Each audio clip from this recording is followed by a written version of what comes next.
Thank you so much for joining us. This is our 5-6 Texas Guitar Society meeting. We have an incredible guest today, Mr. Ivan Acuña Scafati, a great gentleman, a great friend, and more importantly, an awesome luthier. We've been friends for a very long time now, and he doesn't stop of surprising us. Every time he brings a guitar, it's even better and a better build. My name is Abraham Lopez. I am the president of the Texas Guitar Society. And here in the meeting are four of the members that are constantly doing a lot of work, even though it's me and my face that it's pretty much talking all the time.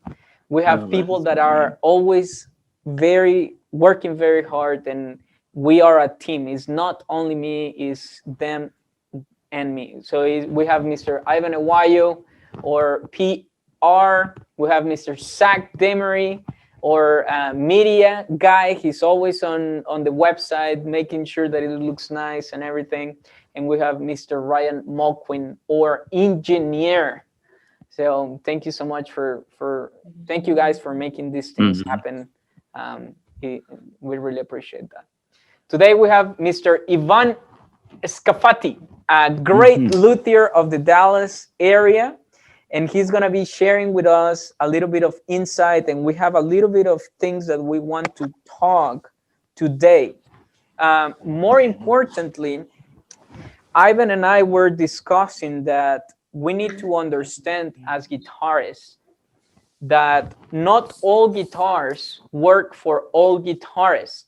It's very important that we understand that there are differences in instruments that are going to work for one player, and there are differences in instruments that are going to work for other players. And it's very important for us to find out what is it that we want, or what is it that we're looking in sound. How do we do that? That is the question. I don't know. And I'm still trying to find out, how can I find an instrument that suits me? How can I find an instrument that suits my friends and my friends' needs? Because I don't know. That's why I'm trying to have these conversations so we all can share a little bit of insight about what is it that we believe. Ivan, do you want to take over? Yeah. Well, that's great. Well, thank you so much for having me. I'm really delighted to be here. So I think that the first thing you have to decide is what you're looking for. Okay. What I mean by this is, I don't mean the maker or the kinds of woods and all those things. You have to decide what purpose you're buying the guitar for. Okay. So for example, if you are like an ultra beginner, not that there's anything wrong with that. Let's say you're a collector, let's say, right? You might not really care about how the guitar plays, how low the action is. You might just care about the luthier, who made it. If you are someone who plays once every 6 months, for example, then you might not really care also about the action, or you might care about who made it. But my background is I was a classical guitarist first. So I think that I want anyone to be able to buy my guitars and play them and enjoy them. But sort of like the people that I was around the most is other students, other classical guitarists that sit in the practice room for 8 hours at school. I know what it's like to have your fingers raw from trying to figure out a Bach fugue, for example, or trying to have your right hand really tired because you've been practicing tremolo for weeks because you're learning this piece or that piece. Or I know what it's like to play a recital and in the middle of a piece go, gosh, man, I wish the action was just a little bit lower. It seems like it's so high when I'm playing it in front of a large audience. So you have to figure out who you are and what you're going to use the guitar for. And you kind of have to find a luthier that is sort of going to facilitate that. So I see the guitar as a working instrument, not as in like a musical instrument, but a tool, right? So the ends is the music. It's not the actual guitar. So a guitar is really not worth anything if it just sits there. So we use it to make music. So I want to make a guitar that when anybody picks it up, they go, "Wow, this guitar plays so easy." It plays the term I always like to use when I picked up a guitar, or what I was looking for is in my mind. This is the term I like to use. It plays like butter, just really easy. So I want a guitar, first of all, that you can take into the practice room and play for 8 hours, and then go to your lesson, and then go to the recital, and easy to play. That's the most important thing for me. And of course, right underneath that is the sound. Uh, and there, of course, they're really. I mean, they're. It's like two sides of a coin. It's basically like saying it's the same thing, kind of. But when I was a student, I remember looking for guitars and going to different luthier shops and trying to buy a guitar and things like that, and going to what they call dealers that would have a whole bunch of guitars. And I remember picking up a guitar, and I remember thinking, "Wow, it sounds really good, but it's so hard to play." And the person that was selling it said, "Well, you just need to practice more." And I didn't really say anything, but I thought, I don't know if that's the right thing to say. So that's sort of my view, how I see the guitar, and what I sort of strive for when I build a guitar. Ivan and I were talking as well that I had a very bad experience buying a Mexican guitar very recently. So I decided never to buy an instrument that requires me to be traveling to meet with the luthier, either it could be in Mexico or in Spain or whatever.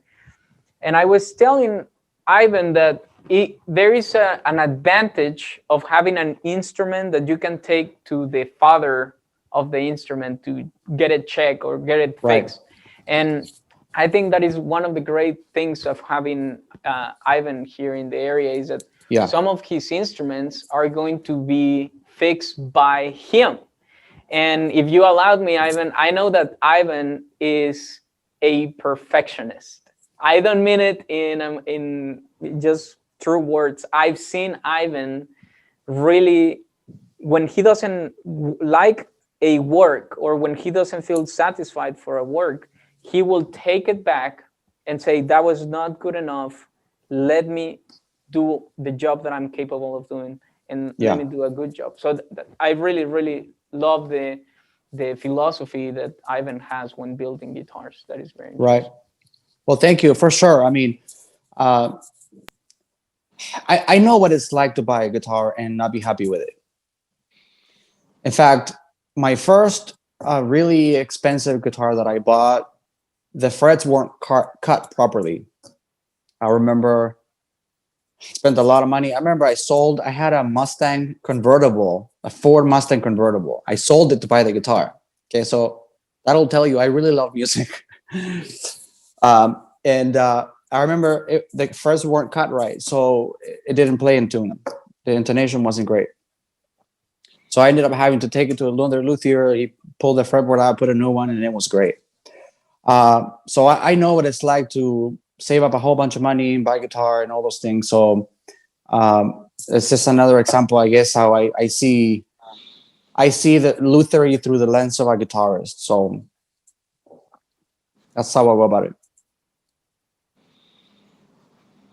Ivan, I know that you build different types of guitars, and I am not very knowledgeable on the difference that these constructions create within the sound or the playability. So you build traditionals and double tops. Yeah. But not any type of double tops. You use Nomex or something like that. Can you? Yeah. Can you explain? Yeah.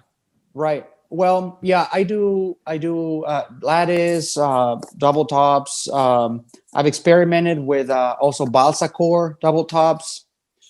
um, and they all work.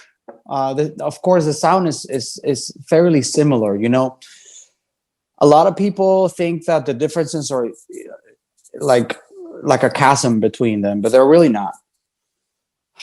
Uh, Again, looking at this through the lens of a guitarist, I don't think that if I had a few different guitars, a double top and a lattice and a traditional here, and I had maybe some of you guys maybe get blindfolded, and if I play them for you in person, I don't know how many of us could really say that's a double top, that's a lattice, that's a traditional.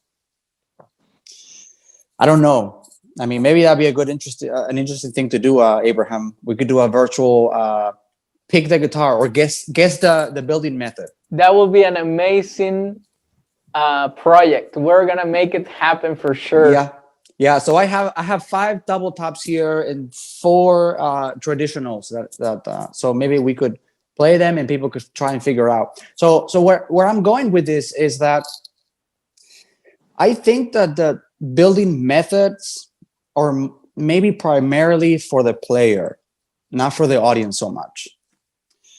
What I mean by this is, I'll give you some experience. I played several guitars, some that were really expensive, like I'm talking about like 20,000 euros. Okay, from I won't mention luthiers because I'm not in the business of knocking anybody. Okay, but I remember thinking, wow, like I don't know that if I have the money to just throw away, I don't know if that I would even get it.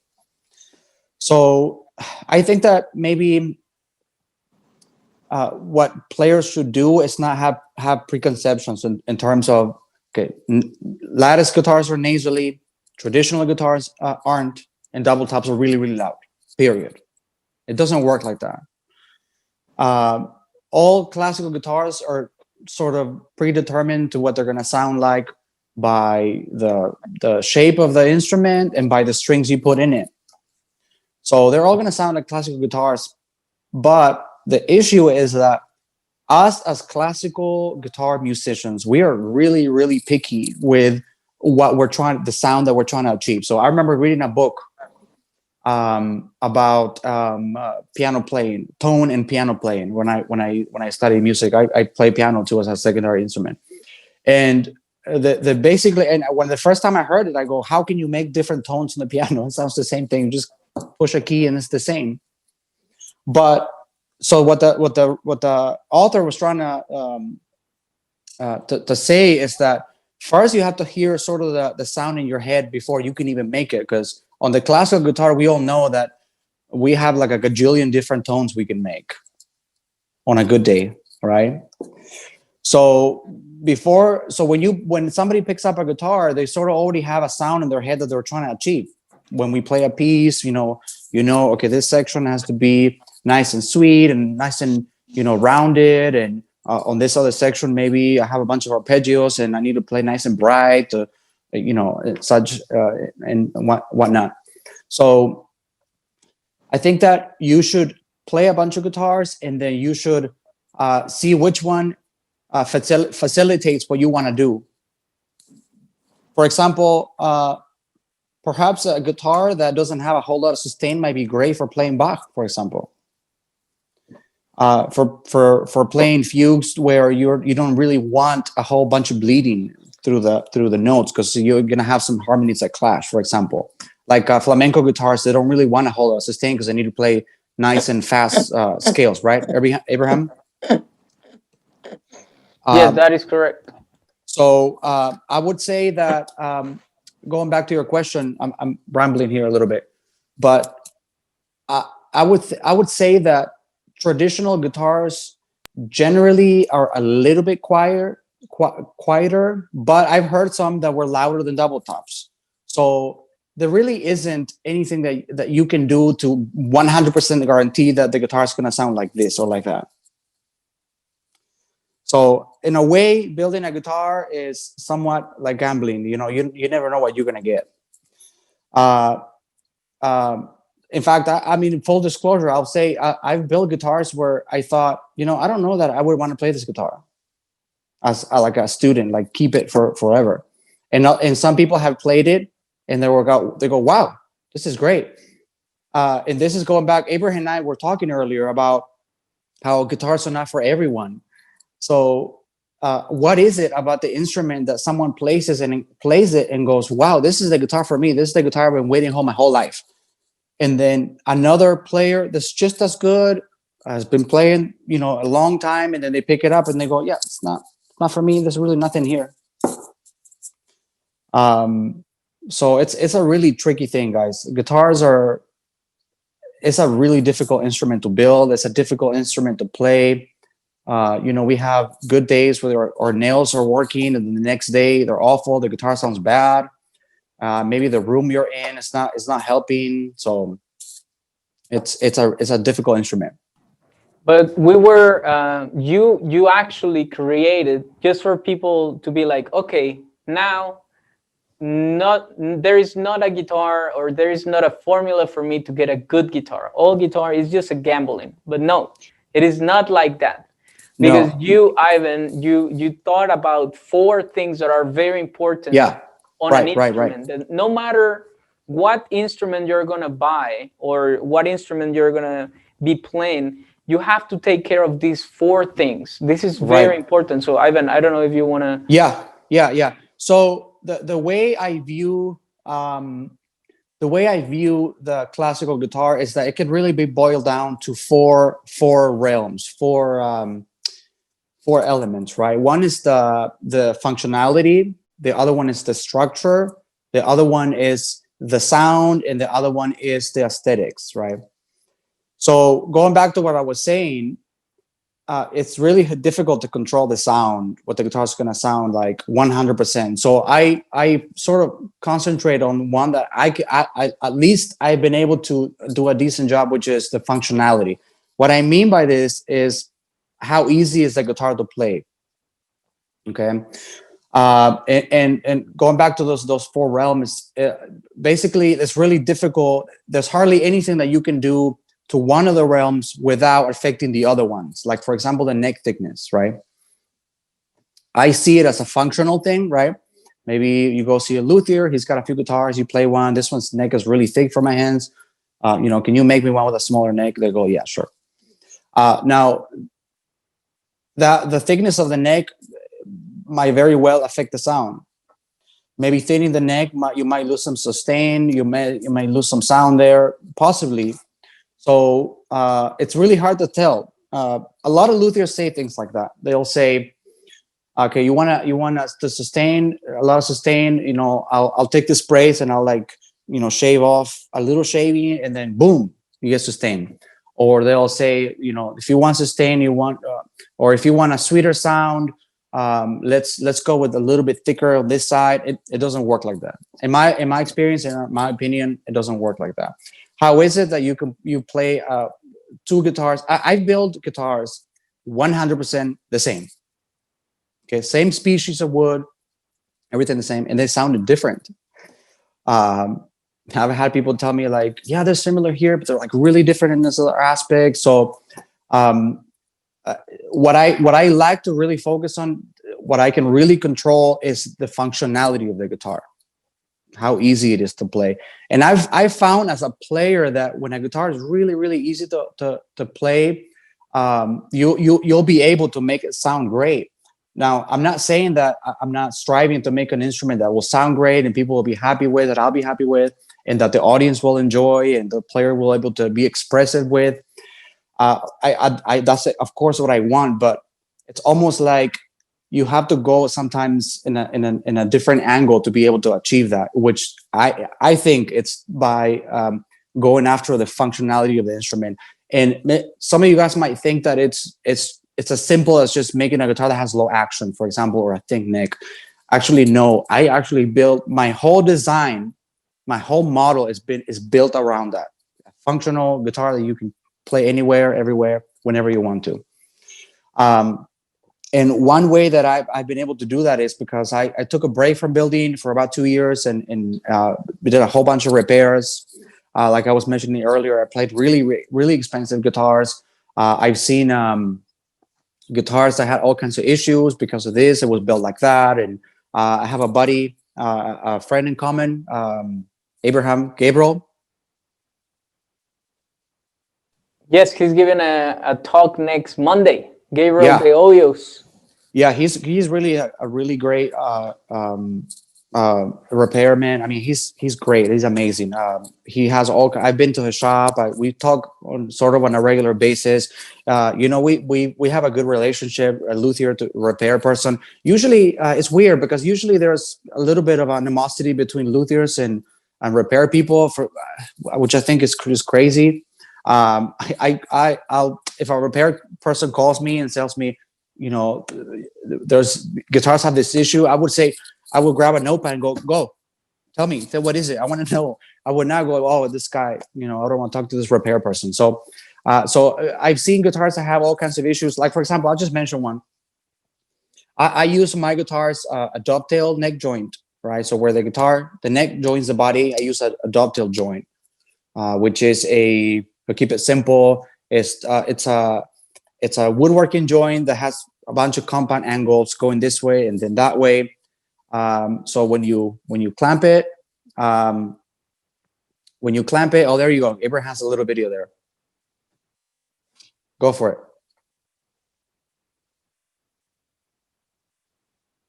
Yeah, so there's the body right there. And then there's the headstock. So and that guitar it's a maple neck. So you might want to back up a little bit. There you go. So there's no glue there. There's nothing holding it other than just a little bit of pressure. I just press it like that and it's in. It's so tight that, so the more you press it, the tighter it gets. And just with a couple of taps, it'll come out. And of course, I use glue after when I glue it. But I find that gives me. So there you go. Look, it's not glued or doesn't have any bolts or anything. It's just pure pressure. And I can grab the guitar and shake it like that and it won't come out. So the reason why you do that is because that center part of the guitar is the one that has the most stress. And I have all kinds of jigs and measuring tools that help me gauge how much the neck will move up and down. And I found that joint does a really good job. Typically, guitars have what's called a Spanish heel. I don't want to get too technical, so Abraham, if I'm being too technical, stop me. But typically they use a joint where the sides just join with two slots and they'll just join. I hope that sort of makes sense. But those guitars usually are really sort of wobbly in that area. So maybe some of the sound dissipates there, or with time, over the years, because that joint there, it's not very stable, the guitar tends to do this a lot. So like if you have a classical guitar there at home, you can maybe look at it. Now, I do put a little bit of angle this way on my guitars. So just because the guitar has a little bit meaning to it, like you might look at the body here and that you might see the angle with a slightly pitched. A lot of luthiers build that into the guitar. So if you see that, don't think, oh, my guitar's broken.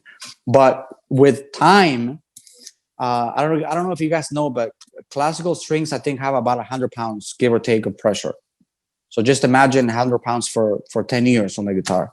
The guitar starts to belly up like this more and more. So it's almost impossible to lower the action. It'll just be high. So that's what I mean by I build a comfortable action into my guitars, meaning that I leave plenty of room to lower or put the action up or down, basically. Ivan, do you think it would be a good moment for me to play the video that you prepare for all of us? Yes, go for it. Maybe yes? I think okay. I recorded it, and I think it's a little bit more precise the way I have it in the video. So go for it. Yeah, perfect. So Ivan prepared a video for all of us. It's around 10 minutes, and it presents his shop, his method of building, his history of who he is as a builder, and he also shares a little bit about his family. So it's a nice video. It's around 10 minutes. Then we're gonna come back, take some notes, because then we're gonna ask him the hard questions about why you choose this why you choose these woods, or why you choose this method of building, or things like that. So if you have any questions, please write them down. I have my notebook here to.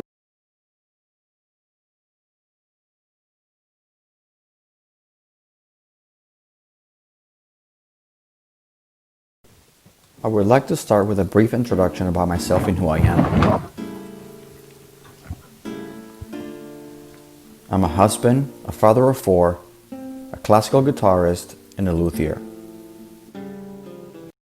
I was born in Argentina, and from an early age I had a fascination with woodworking and tools.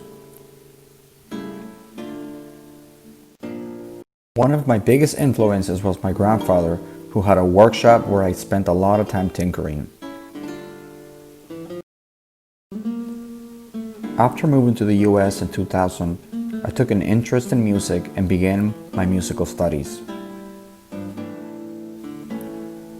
I earned a bachelor's degree in guitar performance from Texas A&M and a master's degree in guitar performance from Southern Methodist University. I believe that my experience in woodworking and music gives me a unique insight into luthery.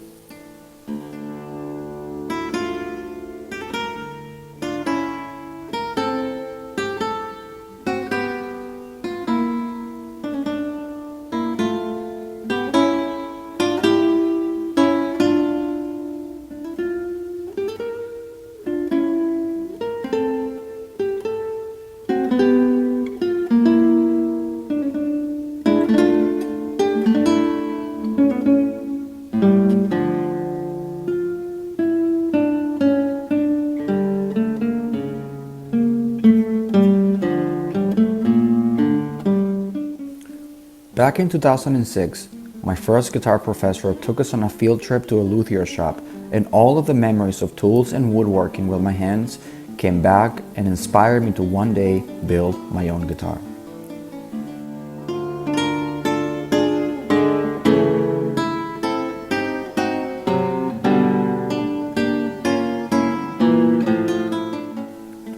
I didn't set out to build my own guitar immediately because my passion for music was so great that I could hardly put my guitar down. I'm sure you guys know what it's like to practice for endless hours on a new piece.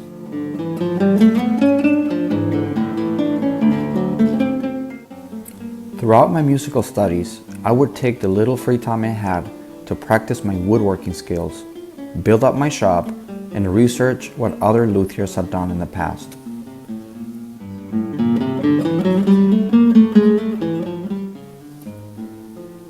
Seeing a pile of raw lumber transformed into a musical instrument that can evoke so many emotions is one of the most amazing experiences a person can go through.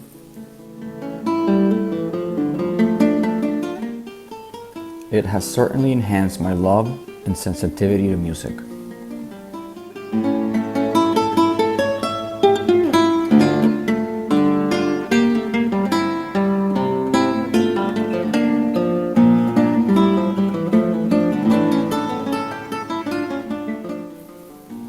After completing a number of guitars, I took a break from building for about 2 years and concentrated on repairing guitars. This gave me an insight into some design flaws and weaknesses that some guitars have throughout their lifetime.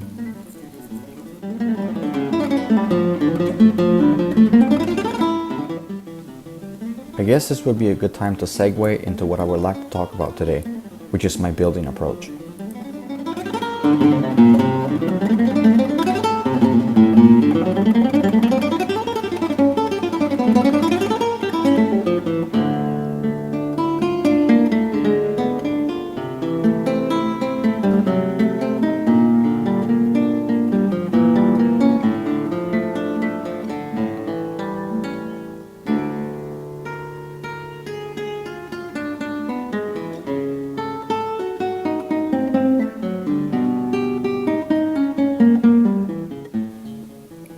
I think guitar luthery can really be boiled down to 4 main principles: the functional, acoustic, structural, and aesthetic. I wish I could take credit for these, but other luthiers have also pointed them out. My approach is that these have a hierarchy, meaning that I take some to be more important than others. However, these are all interrelated to one another. What I mean by this is that although there are a few exceptions, there's hardly anything that you can do to one without affecting another. For example, the action, which pertains to functional, may affect the intonation, which pertains to acoustic. Another example might be the neck thickness, which pertains to functional, which may affect the sound, which is acoustic. You get the idea. So then, I would like to give some brief thoughts on each one of these and why I believe them to be important.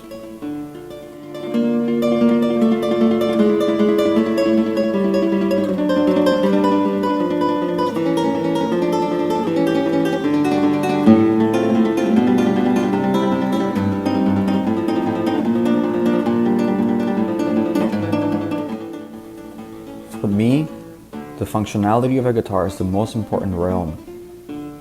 Not who made it, what woods was it made from, or how much it costs. In fact, I would venture to say that if a guitar is not functional, it's not worth much. Now, the functionality of a guitar may differ slightly from player to player. So just because a guitar is not fitted for one player, it does not mean that such guitar is not functional. So one must exercise great caution when deeming a guitar functional or non-functional.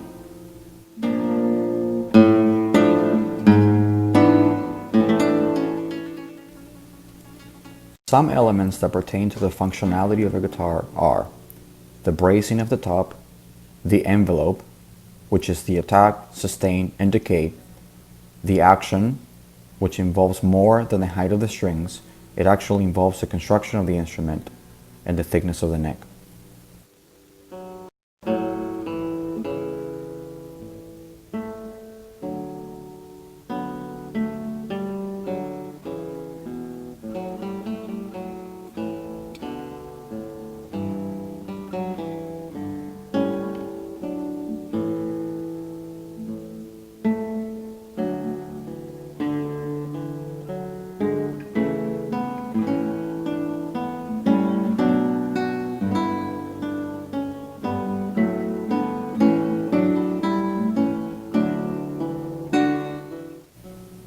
The acoustics of a guitar is truly the most important aspect of a guitar. I think we could all agree on this. Sound is the crown jewel of a good guitar. However, just like a good melody requires a proper harmonic structure to be appreciated, a guitar's voice cannot be properly appreciated if it's not encased or supported by its structure, functionality, and aesthetics. Now here's where things get a little obscure. Talking about sound is extremely difficult. Typically, when luthiers talk about their guitars, they use statements such as, "My guitars speak with authority," or "My guitars have bell-like trebles and penetrating basses," or "They have a warm tone." I'm not against these descriptions. In fact, some players have used them when talking about my guitars. The problem with these statements is that one player might agree with all this and another one completely disagree. It's not like there's an association where you can submit your guitar and such group describe your guitar's qualities. So forgive me for not being able to fully describe what my guitars sound like. I guess you'll need to play one day to see if it indeed possesses the sound you're looking for.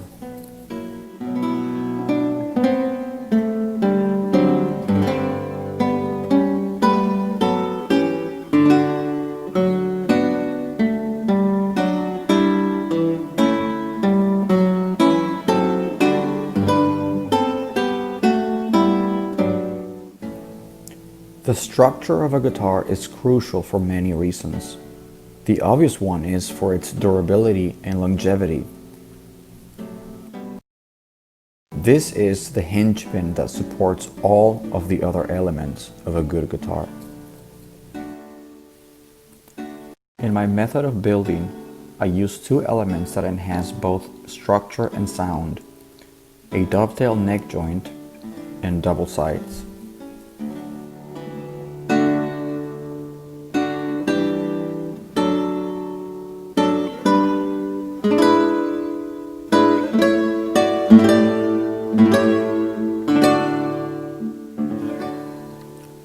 The place where the neck joins the body is the place where there is the most amount of tension. A dovetail joint is one of the strongest joints in woodworking. To put it simply, it is a self-clamping joint with compound angles.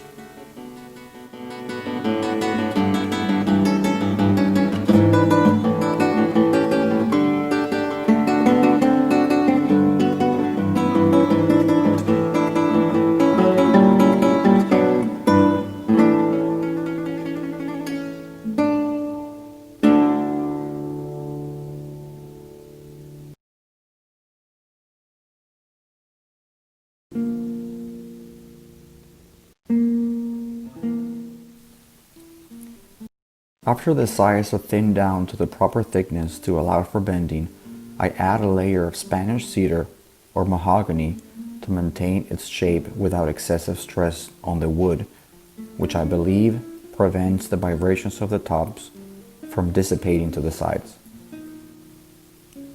There are other elements pertaining to structure, but we'll save that for another day.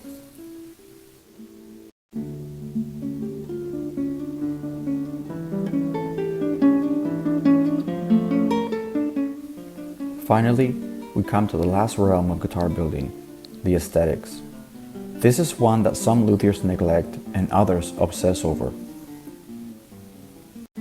Who doesn't love a beautiful looking guitar with amazing looking wood, perfectly executed details such as bindings, purflings, headstock design, and rosettes? This is where I like to work with guitars to create a guitar that suits the player's preferences. Some like very ornate designs, while others prefer simple and elegant.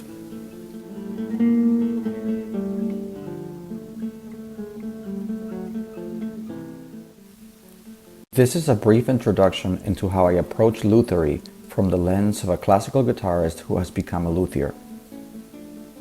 I hope that this was helpful in shedding some light into this beautiful world of wood and craft, and I hope to open the door to the relationship between musicians and the builders in order to provide a medium in which artists can express their music. Thank you for listening, and I look forward to meeting you one day and hopefully provide an instrument that can display your passion for music.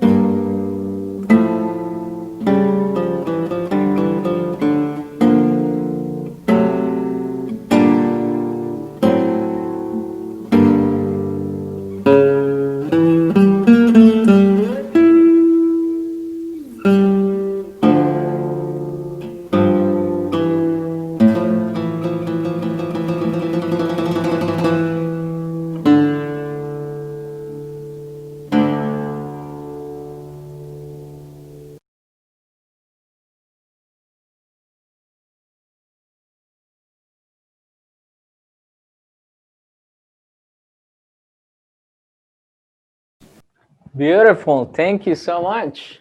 All right. Thank you. Thank you for sharing that with us. I really appreciate that. Great.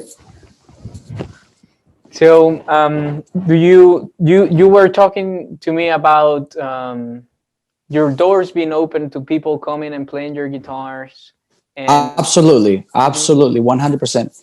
If you are if you are not looking for a guitar, and if you're looking for a guitar, I welcome anybody. If you're a beginner or and if you're extremely advanced, I welcome you. And everything in between. Okay. So if you're not looking for a guitar, you would just want to come over and play it. If you just know you don't want to buy one, but you want to come and play it anyways, let me know. I would love to have you. I need comments, positive and negative, from everybody from beginner to advanced. So I've had people tell me comments, and I've had people tell me, I wish it was better here, better there. That's helped me improve. So um, if you come over and you play one and you don't think it's a great guitar, I would want to hear that as well. And that pretty much goes with the values that we're trying to create here at Texas Guitar Society, of exploring and creating this stronger community, right? That Yes. even if we are not going to hopefully, yes, we're going to buy a guitar, but even if we're not going to buy a guitar, it's okay to go and play them. It's okay Yeah. to go and hear the difference that Right. we must hear in order Yeah. to see, okay, I like a traditional, no, I Right. like a double top, but where can I play all these guitars? Well, Right. Ivan has the doors open for Yeah. us to come and play them, and it's an experience. To go to his shop is just Yeah. incredible. Yeah. Uh, If you guys want to come over, also come see the shop and where I build them. And if you guys want to, I always liked long before I started building. I always liked. You guys heard in the video there. The first time I went to a luthier shop, I loved the smell. So if you guys want to come over, and if you come over, maybe I'll give you a couple of pieces of wood that you can take home for free, and you can take them and smell them. They'll smell great. They'll make your house smell really good.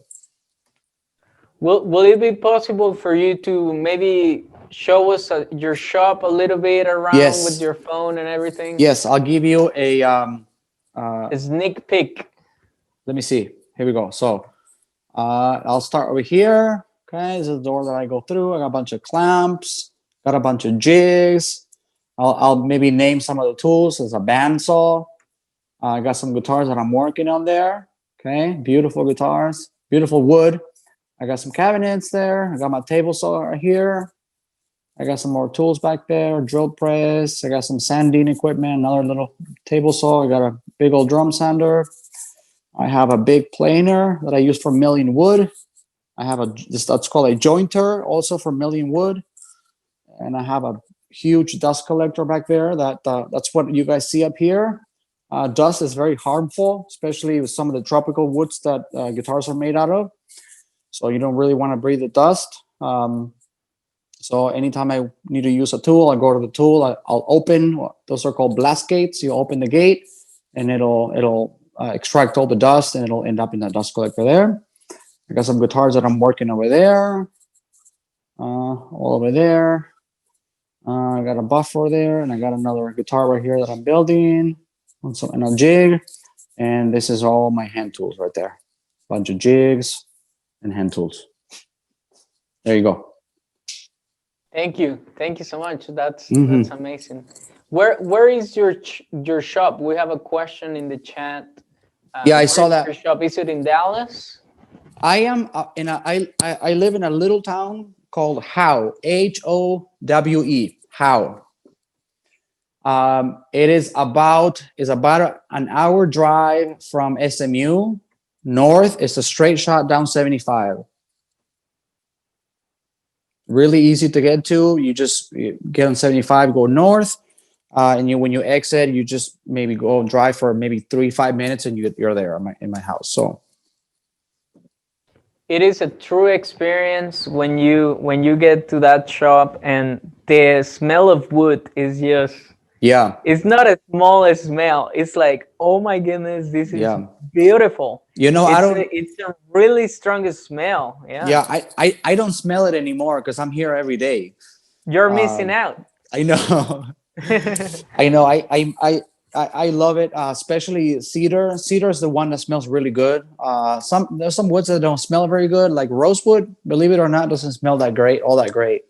But the softwoods usually smell really good. Amazing. Well, Ivan, thank you so much for showing us what you do. Thank you so much for opening the door You're for welcome. us to come and visit your shop and visit your Right. guitars. That was very nice. And Great. I just wanted to tell everybody that we are still going to be doing the talks every Monday at 7:30. And Yeah. right now we are talking the art of the wood. Ivan kick off this series. We're gonna have Mr. Gabriel De Hoyos next Monday. He's a repairman here in the city of Dallas. and he works with very, very expensive instruments. He's um, incredibly uh, good at what he does, and he's very knowledgeable. That was the word. Yes. Very Yeah. knowledgeable. If you have a question about Jose Ramirez guitars, bring them next class or next talk, because he's just incredibly knowledgeable about Yeah. all those things. He's very, very, very, very, very good. Then we're gonna have another luthier from the area, Aaron Ringo. He builds in a very different way that Ivan does, and both instruments are incredibly beautiful. They sound so different, but they are in some sort of way very unique and very interesting. So it's gonna be very nice to see Aaron's Ringo approach of building and seeing his shop and everything. Is going to be very, very fascinating. And then in February, we're gonna have the talk series called "The Secrets Behind the Strings," and are going to be Dallas educators that have either published books or published articles. The first one is Mr. Ivan Awayo, personal teacher, Mr. Mike Murray. He has a double doctorate from the University of North Texas, and he's just a killer player. He's just incredible. He's very knowledgeable, and he's going to be giving us his advice on how to study, how to practice, what books to read, and everything. And Mr. Brian Burns, Dr. Brian Burns, I know a lot of students that have studied with him, and they are constantly talking about the things that they have learned from him. He has a very revolutionary idea of tempo and very revolutionary idea of how to use the metronome, and it's very interesting. So he's going to be very he's going to give a very interesting talk. And I am just being reminded by my team that I skipped completely the guest questions. So if anybody has any question for Ivan, please let us know. Ryan Mulquin is asking, what is the hardest part of building in your opinion? That's a good question. It's a little difficult to answer because I think every luthier has a different background. I think that there are certain aspects, like for example, if believe it or not, the finish is quite different, quite difficult to get right. The finish, I think that maybe the carving of the neck can be pretty difficult, and getting that neck joint to be really good is also really difficult. You guys can unmute yourself if you feel comfortable by doing it. Thank you. I can also read your question. Sean is asking, how do you go about choosing and acquiring high quality woods? That's a good question. I use places that sell specifically for guitar building. Some I've gotten wood from some places and thought this is not a good place to get wood, so I discard it. I don't use it. I send it back. But other places that specifically make wood or cut wood and store it specifically for guitar building, they know what luthiers want. They have the names for it. They have different grading systems, because that's one thing that's difficult. There are some places that supply wood for guitar builders that may call, say, a piece of wood, they might call it a master grade. That's the word they use, and then you get it and it's not so great. So I've shopped around. I've spoken with places, tell them what I want, and I've landed at some different ones that do a really good job. Oh, sorry. We have another question from Mr. Roger. He says, because every guitar can be a crap shot, is it in your opinion that one should not pre-order a guitar? That's a really good question, actually. I wouldn't say that they're a crap shot. but as a luthier, I'm a guitarist. I always had I was a little shy to just a little gun shy to call a luthier and say, build me a guitar. Actually, Abraham and I were talking about this. You could have some of the great luthiers like Greg Smallman and Matthias Daman and Fleta Hauser, or some of those people. You could order a guitar. You could might be, oh yeah, it's not so great, it's good. So what I like to do is I like to keep a fresh batch of guitars in my shop. Some people might want to come play them, and they might like that particular guitar, and they can just take it.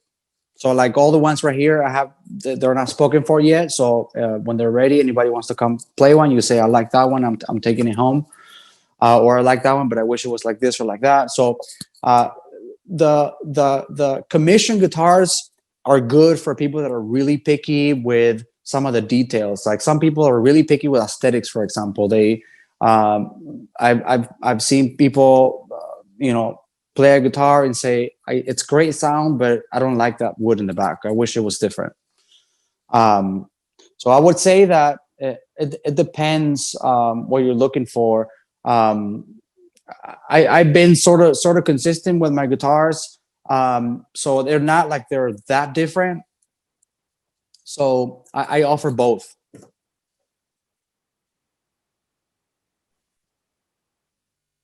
Awesome. The next question comes from Mr. Darren, and he says, do you play live occasionally, or do you play your own guitars or others? That's a good question. I haven't played in a very long time, I'm ashamed to say. I went from playing like 10, 12 hours a day to playing almost nothing. When I decided to do luthery full time, I remember someone telling me, you either build or play. And I said, nah, that's not going to be me. I'm going to do both.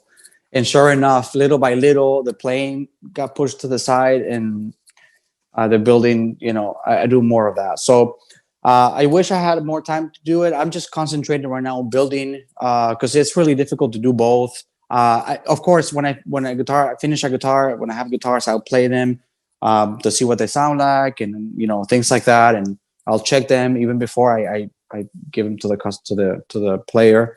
I'll play them and play them and play them and make sure everything's okay and playable and functional and sounds good and all that. But no, as of now, I'm not doing any live playing or anything like that. It's been a long time. I mean, like maybe 2.5 years or so, that I haven't really had a, sit down, learn a new piece, play a repertoire, things like that. So maybe we could play some of your guitars during our concerts, so people really hear what you sound like during the Texas Guitar Society concert. We'll be happy to play your guitars during our concerts. That would be great. We'll try to use our very best microphones to capture that sound as best as possible. Okay, good.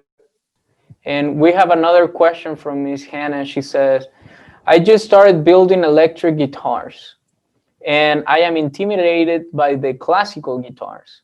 When I start one, are you available for advice and or classes? It was electric guitars. No, when she starts building a classical guitar, she Oh, would like to yeah. get some advice. Yeah, so I've had one student come and build a guitar here in my shop. It's something I'll take on whenever I have the time. So send me, maybe find me on Instagram, Scafati Guitars. That's my on Instagram. You can reach me my website, scafatiguitars.com. Send me an email and we'll get in touch.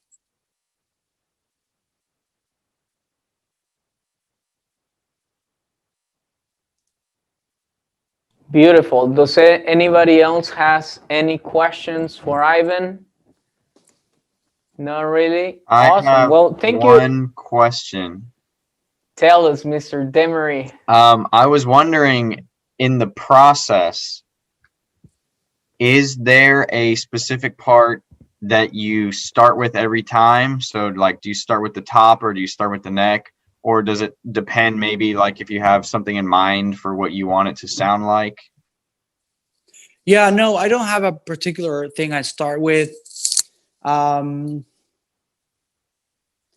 I like to sort of build things in batches. What I mean by that is, like, for example, I'll come show you here. I have a bunch of necks. So let's see. I'm gonna flip this here. So I have a bunch of necks here. These are all gonna be raised fretboard necks. So when I I had all my blanks, all my neck blanks. I did them all. I built them all, and I didn't move on to the next step until they were all done. Once that's done, I'll move on because I like to build several guitars at the same time. So I like to do this and then go to the next step. There are a few. I guess I'll show you guys some more of these. Got some guitars there. So I like to.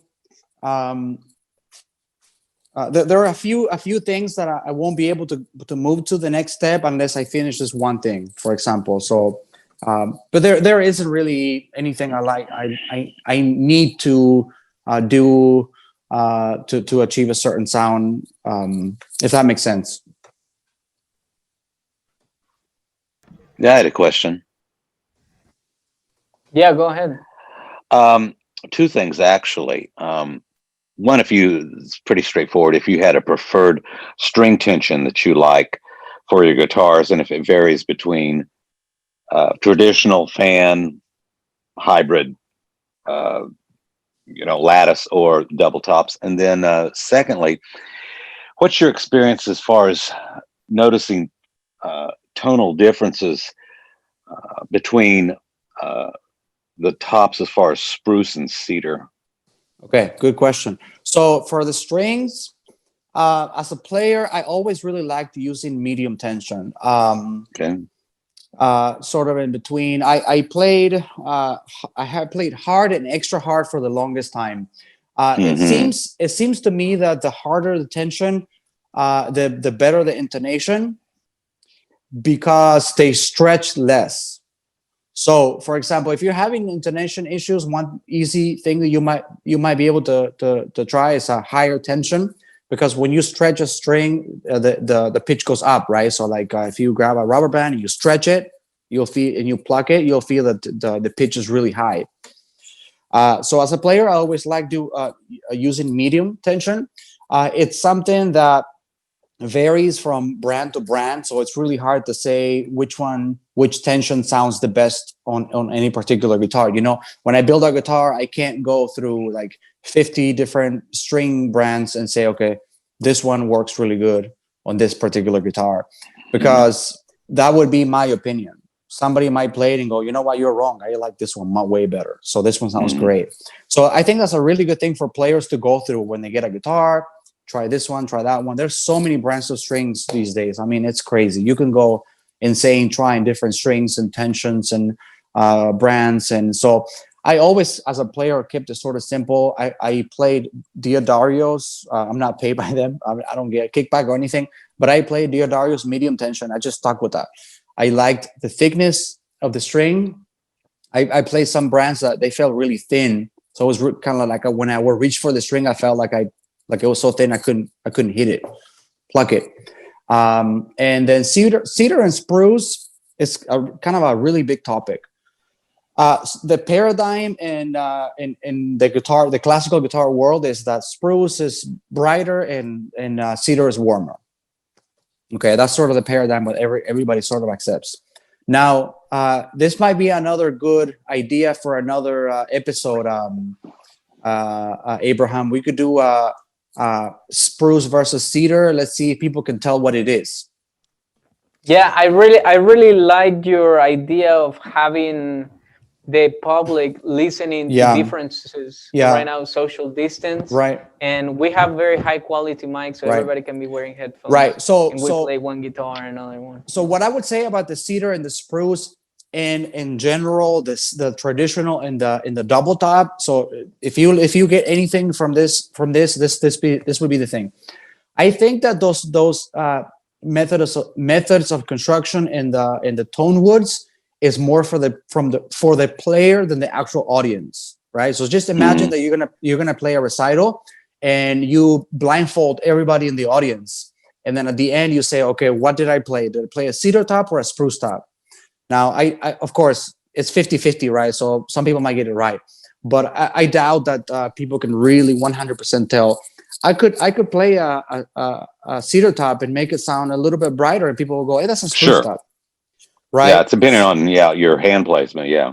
Yeah, so it's hard to say because, like for example, I always, as a player, played more on the bright side as a default way of playing, just because I play with very long nails. So I use very little flesh. I play mostly nail most times. So for me, perhaps a cedar top, I sort of preferred it because it even out my playing a little bit. And I do that because I feel like I can play a little bit faster. Now I can play with more flesh, some of the slow notes if I want to get an extra warm tone. But sort of my default way of playing was slightly on the brighter side. So I would say if you're looking for a guitar, not to be already set into I want a spruce or I want a cedar. Now, if you have a cedar already and you want to get a spruce, then that's of course a no-brainer. You want to go for a spruce because you have a cedar. But if let's say you want a new guitar and you don't, let's say put aside whatever other guitars you want. Let's say you want this one to be your concert guitar. I would say maybe not say I want 100% a cedar, 100% a spruce. Play them both. In fact, I remember playing a spruce top a long time ago before I started building. I remember thinking this guitar is so warm. It's so dark, like a cedar top. Yeah. So it's really hard to tell which one you should buy or which one. It's hard to say 100% what exactly what they sound like. During my sorry. Well, I was just going to say I have one of each. I've got a hybrid lattice cedar and then a double top with spruce, and although the construction obviously is different, but I've played from the same maker, spruce and cedar, and to me you could tell a difference. It was interesting, and we had different people play. It is a little different. It's subtle, but it's interesting. It definitely is subtle, but it's really hard to put into words, isn't it? Yeah. To say, because I mean the best we can do is this is warmer, this is darker. Right. But yeah. But the thing is that, like I said before, some people's notion of warmer and brighter is also different. So it's not like we really have a point of reference that we could say, like when I build here, I have a straight edge and make sure a piece of wood is flat. I just put it in there and I go, okay, it's flat. That's easy, right? But there are other things that are just a little bit more in the gray area. With sound, is just really difficult. For me as a player, it was always I play it and I just know that's the one kind of thing. Right. I remember playing one. My first expensive guitar was a cedar, and I played so many guitars. A cedar, the one that had the frets cut a little bit wrong, that would play it a little bit out of tune, and I loved the sound so much when I first played it. I didn't even faze me when I played it, and I decided to buy it. So I hope that kind of makes sense. Yeah, I was just interested if you'd noticed the difference, working with both. So yeah, I agree with you. It's subtle. Yeah. Yeah.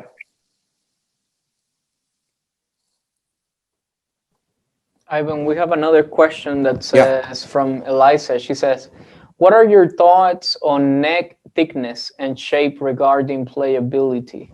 Right. Yeah, I like thinner necks as a player. I never understood why the necks had to be so thick on guitars, classical guitars. I think that only on rare occasions does somebody need really big neck. Because if you think about it, most people's hands, I think I would say that maybe my hands are about average size. Okay, they're not big, they're not small. So, if you relax your hands, your thumb just goes like, maybe you guys can do that at home. If you just relax your hand, your thumb just kind of closes. It doesn't stay like that. So this is not relaxed. This is relaxed. So why would you want to have a neck that's really wide, like that, to where when you hold it, your thumb is, extra extended that way? So In fact, sometimes people complain about the action, and it might not be the action. It might be the neck, because you're playing like that. So I would say that as a player, I would always say go for a neck that you can play easy. Don't worry about the sound. Okay. I was talking when we were talking with Abraham early. I said that I told him that what I would want is like if I told anybody, you got to play a concert tomorrow, a 2-hour concert, which guitar would you want to pick, this one or that one? And of course, people would pick the guitar that's just easy to play. So I think that there are good evidences maybe for proving that maybe a thicker neck might have a more sustain or things like that. It's just really hard to tell because it's building a guitar. So this goes back to what someone else had asked. Is it better to buy one already made or order one?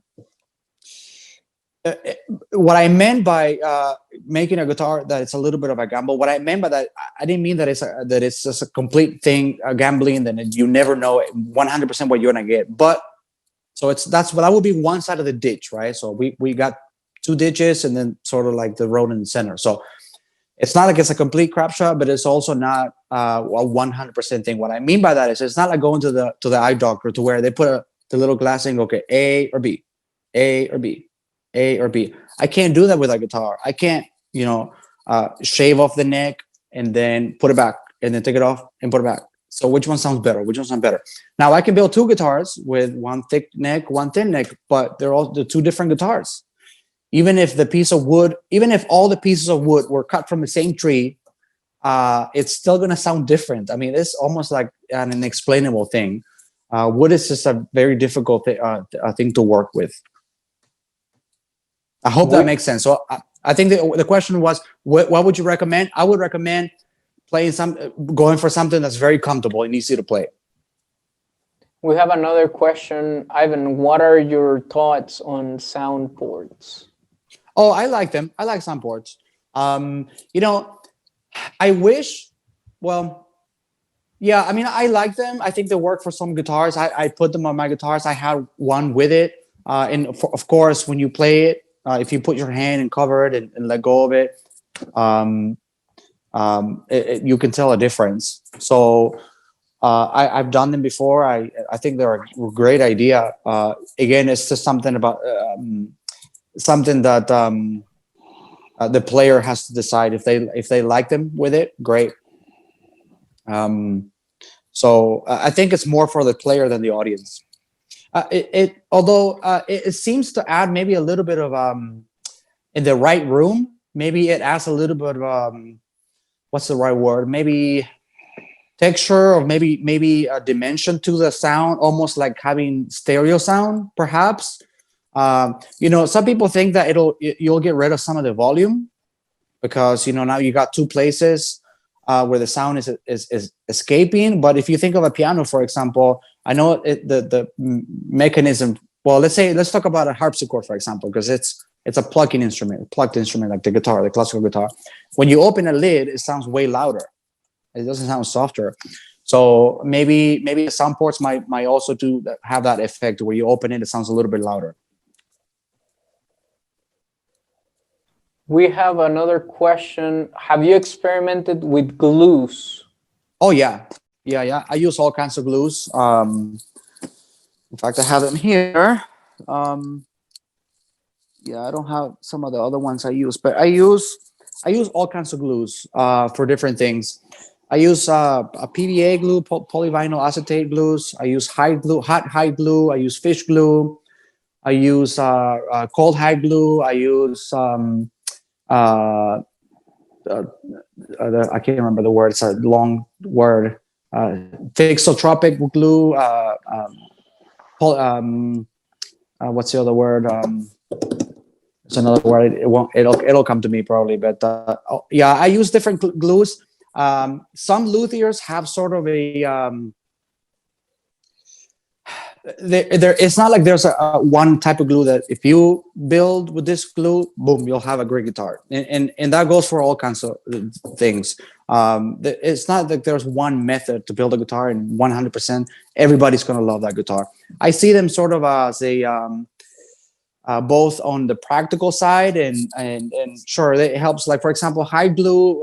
What sort of the accepted view is that because when it dries, it crystallizes. It's really hard. So some people believe that maybe that helps the sound because it'll help transfer the sound.